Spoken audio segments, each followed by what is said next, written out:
करना चाहती है इस मुल्क में। बीजेपी एक कानून लाना चाहती है कि ये यूनिफॉर्म सिविल कोड नाफिज करेंगे।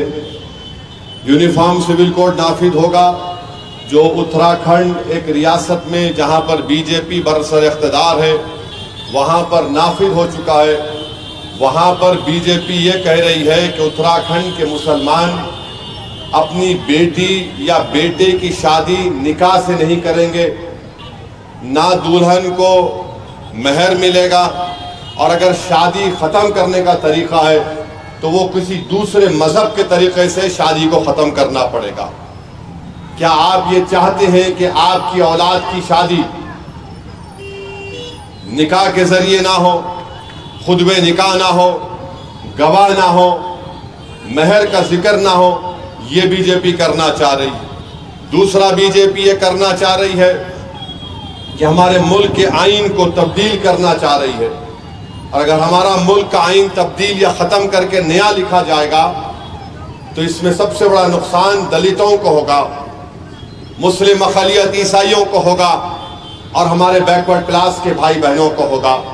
मुस्लिम अक़लियत का नुकसान यह है कि मौजूदा आइन में मसावात, राइट टू इक्वालिटी एक फंडामेंटल राइट है, हम उससे महरूम हो जाएंगे।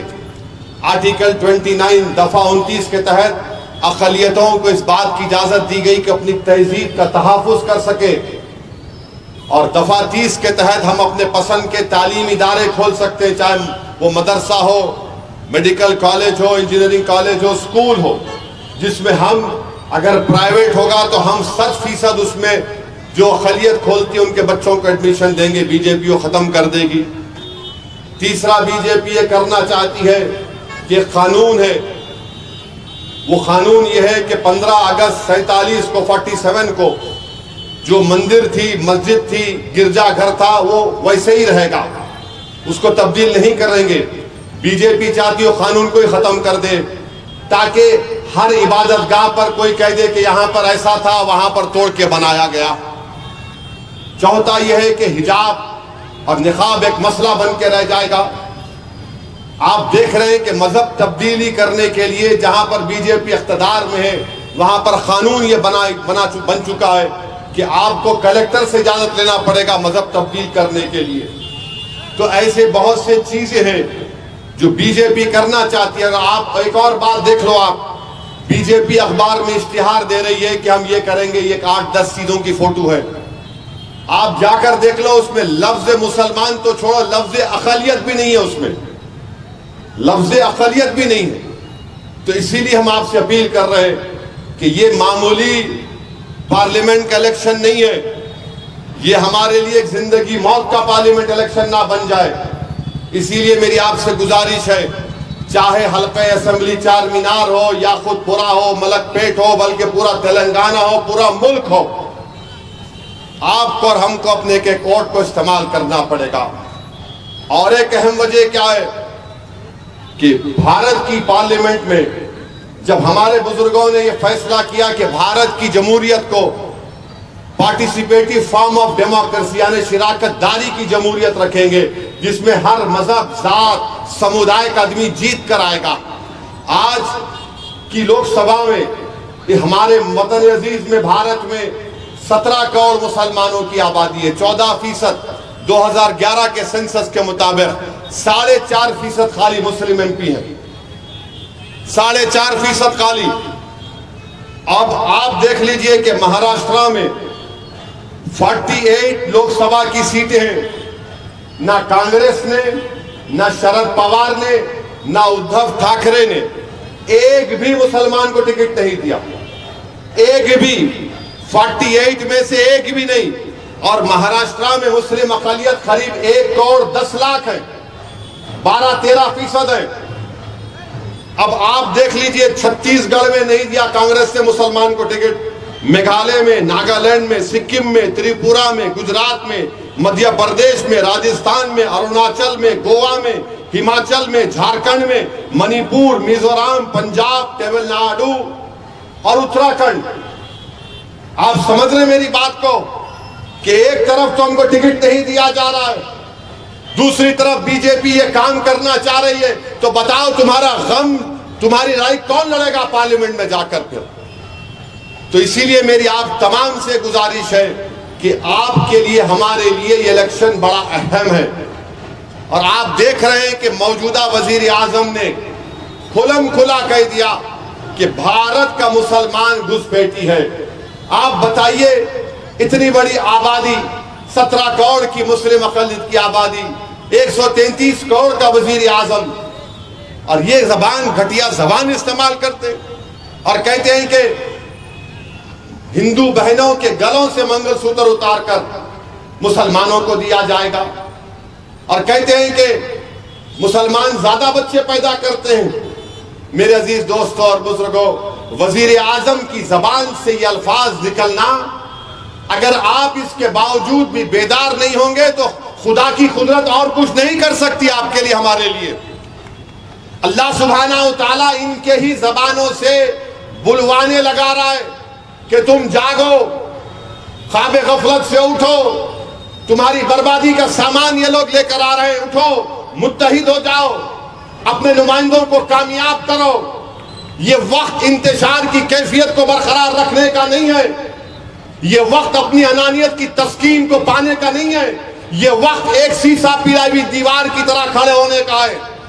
और अगर आप शीशा पिलाई हुई दीवार की तरह खड़े हो जाएंगे तो मुल्क को हम बचा पाएंगे, वरना आज मुल्क में नफरत इतनी फैल चुकी है कि उत्तर प्रदेश के यूनिवर्सिटी में एक इम्तिहान में आंसर शीट में 4 बच्चों ने इम्तिहान का क्वेश्चन पेपर का जवाब नहीं लिखा, लिख दिया जय श्री राम, और एग्जामिनर ने उनको 50% मार्क्स दे दिए, क्योंकि एग्जामिनर को मालूम था कि मुल्क का वजीर आजम सुबह शाम मुसलमान माइनॉरिटी करता है, उसको अपनी जान प्यारी थी, और 50% मार्क्स मिल गए उनको। बताओ आप क्या है भैया?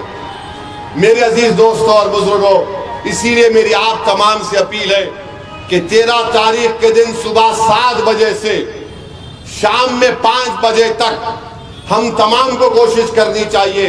बल्कि मैं अपने मजलिसी रुफ़कार अराकीन से भी ये कह रहा हूँ, आपसे भी अपील कर रहा हूँ कि हमारे पास एक ऐसा ग्रुप तैयार होना चाहिए जो लोगों को घर से निकाले। अगर आज के इस मजमे से अगर कोई लोग ये तय कर ले कि मैं अपने मोहल्ले के 5 घर के लोगों को ले जाकर और दलाऊंगा, 5 घर की जिम्मेदारी मेरी है, तो यकीन जानिए हमारा पोलिंग परसेंटेज 45% नहीं होगा, 70-80% तक जा सकेगा इंशाअल्लाह ताला। और ये काम आप करेंगे नहीं करेंगे मुझे बताइए? एक आदमी 5-5 घर की जिम्मेदारी लेगा इंशाअल्लाह। खाली इंशाअल्लाह बोल के सुबह में भूल नहीं जाना। सुबह उठिए, आप तय कर लो ये 5 घर में जिम्मेदारी मेरी, मैं इनको उठाऊंगा, जगाऊंगा, इनको समझाऊंगा और इनको पोलिंग बूथ को भिजाऊंगा। ये आपको काम करना है। तो मेरे अजीज दोस्तों और बुजुर्गों, वजीर आजम की जबान एक अजीब व गरीब जबान हो चुकी है कि आप कह रहे हैं कि मंगलसूत्र निकाल कर दिया जाएगा। मुल्क के वजीर आजम, आप इस तरह की बात मत करिए, वरना हमारे मुंह में भी अल्लाह ने जबान दी है, हम बहुत दूर तक जा सकते हैं। आप बताइए, जब कोविड में लाशें पानी में तैर रही थी, वो किसका मंगलसूत्र था? बताओ आप। वो हमारी बहनें जो बेवा हो गई, उनके मंगलसूत्र का क्या होगा? इस वजीर आजम ने आप तमाम को लाइन में खड़ा किया, 500,000 की नोट गायब कर दी, सबको लाइन में खड़ा कर दिया। इस वजीर आजम ने पूरे मुल्क के गरीबों को सिर्फ आधा घंटा दिया, 4 घंटे दिए और कहा कि लॉकडाउन। आप परेशान हो गए। इस वजीर आजम ने दारुल हुकूमत दिल्ली में ऑक्सीजन का इंतजाम नहीं किया, लोग मर गए। दवाएं हमको देर से मिली कोविड की, लोग मर गए। ये सब हमारे मुल्क में हो रहा है, मगर एक नफरत की आग पैदा कर दी गई है। 10 साल में भारत के वजीर आजम ने एक चीज में कामयाब हो गए, वो ये है कि मुस्लिम अक़लियत के बारे में शक पैदा कर दो। और लोग बोलते, मजलिस के मुखालिफिन बहुत बोलते, मैं उनको जवाब देना भी नहीं चाहता। मैं आपको सिर्फ बताना ये चाह रहा हूं कि उत्तर प्रदेश में जहां पर बीजेपी की हुकूमत है, वहां पर ईद की नमाजें एक मस्जिद में 2-2 जमातें, 3-3 जमातें, 4 जमातें हुई। बड़े बड़े उलमाए कराम बिला लिहाज मसलक के अपील की कि रोड पे मत पड़ो, 3 जमात कर लो, 2 जमात कर लो। और आप हैदराबाद में हैं, यहाँ पर आपकी जमात मजलिस इत्तेहादुल मुस्लिमीन है, जिसको आपने, आपके बुजुर्गों ने अपने खून पसीने से इसको ताकत और मुकाम दिया। इत्तेहाद की कुव्वत पर आपकी पहचान है। आज यहाँ पर आप माह मुबारक में तहज्जुद की नमाज रोड पे पढ़ रहे थे, नहीं पढ़ रहे थे तहज्जुद की नमाज। ईद की नमाज वहां पर 3-3, 4-4 जमातें हो रही हैं। सोचो, ये अल्लाह की नेमत है। मैं एहसान जताने के लिए नहीं कह रहा हूं, ये नेमत है मेरे भाई। तुम्हारी एक जमात है, तुम्हारी आवाज है, तुम्हारी ताकत है। आप अंदाजा भी नहीं कर सकते कि मुल्क के कोने कोने से लोग पैगाम भिजाते हैं, असद साहब हम दुआ कर रहे हैं, वोट तो नहीं डाल सकते, तुम जीत के आना, कोई आओ मत आओ। ये बेबसी का आलम है। मैं पूछता हूं कि तुम क्यों नहीं उनको बोलते? बोले अरे उसका जीतना नहीं जीतना बराबर नहीं है, तुम एक आ जाओ मेरे भाई, कम से कम कोई हमारे रोने को समझेगा, कम से कम हमारी तकलीफ को कोई बयान कर सकेगा, कम से कम बेबाक तरीके से तुम लड़ोगे उनके सामने। तो ये इलेक्शन आपको और हमको मिलकर मुत्तहिदा तौर पर अपने वोट का इस्तेमाल करके मजलिस इत्तेहादुल मुस्लिमीन को कामयाब करना है। और याद रखिए, सिर्फ मैं आज दौरा कर रहा था याकूतपुरे में, वहां पर हमारी इज्जतदार माँ और बहनों ने बड़ी मोहब्बत और शफकत के मुजाहरे किए। हमारी एक माँ ने कहा उसके मुंह में कीड़े पड़ो बाबा, एक माँ ने कहा अल्लाह उसके मुंह पे मट्ठी डाल दे। मैंने अम्मा नहीं होता। बोले क्यों नहीं होता? मैंने अम्मा वोट डालो, बटन दबाओ तो कीड़े भी आते, मट्ठी भी आती। बोले हाँ ये बात तो सही बोला, मेरा बेटा सही बोला बात। मैंने अम्मा जाएंगे? बराबर जाऊंगी, उसके मुंह में मट्ठी पड़ो। मगर मेरे भाई वोट डालो जाके, और फिर अगर आप वोट नहीं डालेंगे तो मुश्किल होगा। मैं अपनी बात को खत्म करता हूं। एक हैदराबाद में एक मज़ाहिया शायर थे, उनका नाम था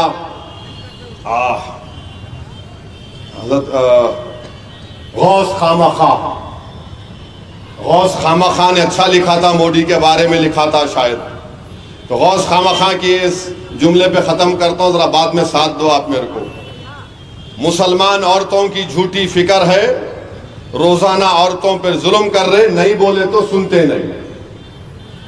हाँ, करने के जो काम है वो जैसे के वैसे हैं, नहीं करने के काम कर रहे, नहीं बोले तो सुनते नहीं। हिंदू मुस्लिम कर को अपने घर का राशन भर ले रहे, देश के लोगों को भूखा मार रहे, नहीं बोले तो सुनते नहीं। रेल भी बेचता हूँ, BHL भी बेचता हूँ, तुम बोले तो चंचरगुड़े की जेल भी बेच देता हूँ। कैसे तानाशाही कर रहे, नहीं बोले तो सुनते नहीं। अब इस पे आ जाओ, बोले ना बच्चे बहुत पैदा कर रहे, इसके बच्चे उसके बच्चे कितने हैं गिनते फिर रहे, दूसरों के घर में झांकते फिर रहे, नहीं बोले तो सुनते नहीं। इनका क्या खा रहे, उनका क्या पका रहे, झांकते फिर रहे, गरीब भूखा मर रहे, नहीं बोले तो सुनते नहीं। हैदराबाद का नाम बदल के भाग्यनगर रखते कते, बाप की जागीर कई को समझ रहे, नहीं बोले तो सुनते नहीं। अब आप लोग अपनी अपनी बेगम को लेके जाएंगे 13 तारीख को, आवाज नहीं उठाए तो हाथ तो उठा लो, नहीं तो फिर मेरे को नहीं बोलना पड़ेगा, नहीं बोले तो सुनते नहीं। सुनते ना बात को। देखो पाशा भी मुस्कुरा रही उम्र में माशाअल्लाह, हमारा शरीक मोहतमद जवान है आज भी अल्हम्दुलिल्लाह। तो आप तमाम से अपील है, 13 तारीख के दिन एक होकर पोलिंग बूथ को जाइए, इस मुल्क को बचाइए, इस मुल्क की तहजीब को बचाइए, इस मुल्क के इबादत गाहों को बचाइए, अपनी तहजीब को बचाइए, CAA के गलत कानून से अपने आप को बचाइए। अस्सलाम वालेकुम व रहमतुल्लाहि व बरकातहू।